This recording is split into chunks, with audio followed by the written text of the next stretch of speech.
Hi everyone, welcome to week 6, the first week of our Project 2 business presentation. For Project 1 web design, you guys did a great job.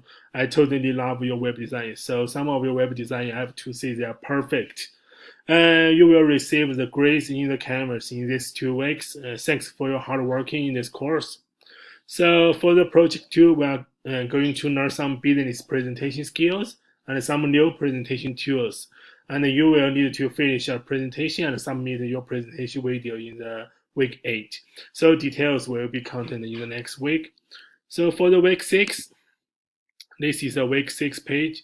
So we have 5 tasks in total. The first one is to watch this introduction video, and the second one is to do a reading and watching. First, please watch at least 2-minute video to learn how to give a powerful presentation.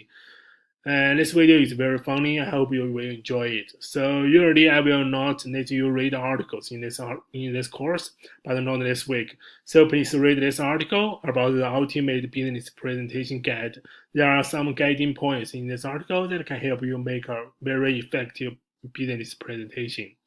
So next task, there is a link to a project 2 requirement. So please read it very carefully. There are some requirements in this document.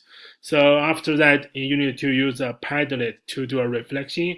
Padlet is a new tool that we will use this week. Hope you will like it. For this Padlet, please click the button here and add your reflection. One thing to note is that please mention your name in your reflection, like there is one example. Thank you so much for that. And in the task 5, there are 3 presentation tools, which are Prezi, Image, Slides.com. So please explore the examples of each tool and watch the tutorial video to have a basic understanding of these tools. These 3 are all new tools, so if you have never used them before, this is totally fine. One thing you need to notice that is all of these tools are free, so please do not pay for them. If you do not know how to use them free, please watch the video carefully. So I think that's all for the week 6. I hope you guys will enjoy it. Have a great week and see you next Tuesday. Thank you so much.